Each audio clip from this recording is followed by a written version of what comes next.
ইসলামের অন্যতম গুরুত্ববাহী একটি জায়গা আল আকসা মসজিদ, যা মসজিদুল আকসা নামেও পরিচিত। পবিত্রতার দিক থেকে মক্কা ও মদিনার পরেই মসজিদুল আকসার অবস্থান। কাবা শরীফের পূর্বে এই মসজিদ মুসলমানদের প্রথম কিবলা ছিল। আল কুরআনে উল্লেখিত পবিত্র স্থানগুলোর মধ্যে মসজিদুল আকসা অন্যতম।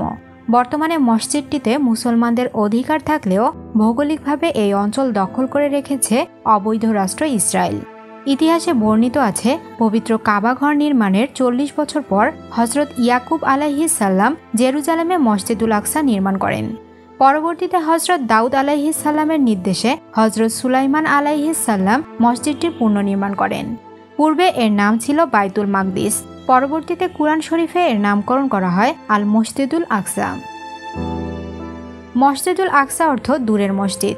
নবী করিম সাল্লাল্লাহু আলাইহিস সাল্লাম মক্কার মসজিদুল হারাম, মদিনার মসজিদে নবমী এবং মসজিদে আকসার উদ্দেশ্যে সফরকে বিশেষভাবে উৎসাহিত করেছেন।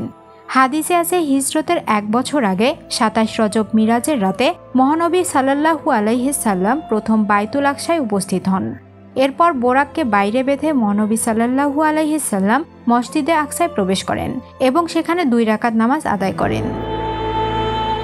মসজিদুল আকসার নিয়ন্ত্রণ একাধিকবার হাত বদলের ফলে মসজিদের ব্যাপক পরিবর্তন ঘটে।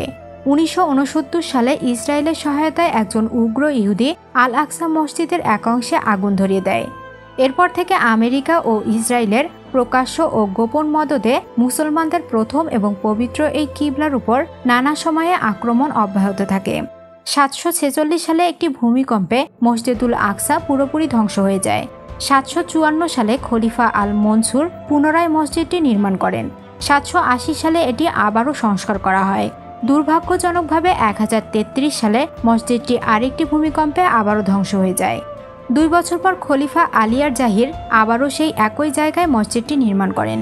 বর্তমান মসজিদুল আকসা খলিফা আলীর বানানো জায়গার উপর দাঁড়িয়ে রয়েছে। এছাড়া বিভিন্ন ধাপে সংস্কারের ফলে মসজিদের মিম্বার ও মিনার সহ বেশ কিছু অংশ সংযোজন করা হয়। 638 সালে ইসলামের দ্বিতীয় খলিফা হজরত ওমর রাদিয়াল্লাহু আনহুর সময়ে জেরুজালেম মুসলমানদের অধিকারে আসে।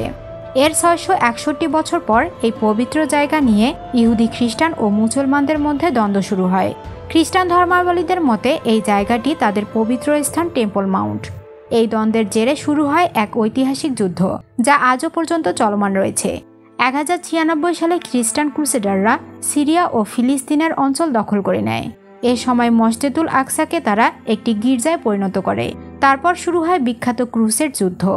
88 বছর খ্রিস্টানদের দখলে থাকার পর 1187 সালে মুসলিম বীর সুলতান সালাউদ্দিন আইয়ুবী পুনরায় জেরুজালেম শহরকে মুসলমানদের অধিকারে নিয়ে আসেন।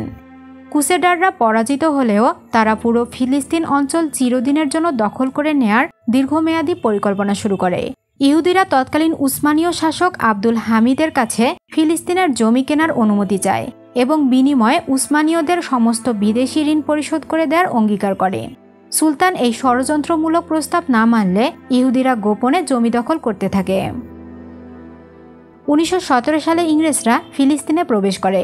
1920 সালের মধ্যে সেখানে পূর্ণ কর্তৃত্ব প্রতিষ্ঠা করে। এ সময় তারা স্যার স্যামুয়েল হারবার্ট নামে একজন ইহুদিকে সেখানে কমিশনার হিসেবে নিযুক্ত করে এবং বহিরাগত ইহুদিদের জন্য ফিলিস্তিন উন্মুক্ত করে দেয়া হয়। ফিলিস্তিনে ইহুদিদের পুনর্বাসনের বহু অর্থ সহায়তা প্রদান করে সাম্রাজ্যবাদী আমেরিকা। অল্প কিছুদিনের মধ্যে ইহুদিরা ফিলিস্তিনে স্থায়ীভাবে বসবাস করা শুরু করে। 1948 সালের 15 মে বেলফোর ঘোষণার মাধ্যমে ফিলিস্তিনে অবৈধ ইসরায়েল রাষ্ট্র প্রতিষ্ঠিত হয়। এই রাষ্ট্র প্রতিষ্ঠা লাভের সাথে সাথে ইহুদিরা আরও বেপরোয়া হয়ে ওঠে এবং পূর্ব পরিকল্পনা অনুযায়ী মুসলমানদের উপর অত্যাচার শুরু করে। বিপুল সংখ্যক মুসলমান এ সময় ফিলিস্তিন ত্যাগ করে এবং জেরুজালেমে আবারও ইহুদি কর্তৃত্ব প্রতিষ্ঠিত হয়। 1967 সালের 6 দিন যুদ্ধ নামে খ্যাত আরব ইসরায়েল যুদ্ধের ইসরায়েলের বিপক্ষে মিশর, জর্ডান, সিরিয়া লড়াই করে। মুসলমানরা এই যুদ্ধে পরাজিত হলে মসজিদুল আকসার নিয়ন্ত্রণ উদ্ধারে ব্যর্থ হয়। এরপর থেকে মুসলমানদের উপর শুরু হয় অমানবিক নির্যাতন। তখন থেকে ফিলিস্তিনের নির্যাতিত জনগণ আজও তাদের আবাসভূমি এবং মসজিদুল আকসা উদ্ধারের জন্য রক্তক্ষয়ী সংগ্রাম চালিয়ে যাচ্ছে। 2016 সালের 13 অক্টোবর জাতিসংঘের অঙ্গ সংগঠন ইউনেস্কো ভোট গ্রহণের মাধ্যমে ঘোষণা করে মসজিদুল আকসায় কেবল মুসলমানদের অধিকার থাকবে। এবং এখানে ইসরায়েলের কোনো হস্তক্ষেপ বৈধ হবে না।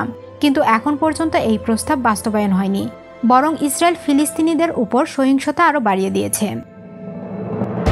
এ ধরনের ভিডিও নিয়মিত দেখতে চাইলে কতকুড়ি সাবস্ক্রাইব করে পাশে থাকা বেল আইকনটিতে ক্লিক করুন। ভিডিওটি ভালো লাগলে লাইক করুন এবং বন্ধুদের সাথে শেয়ার করুন।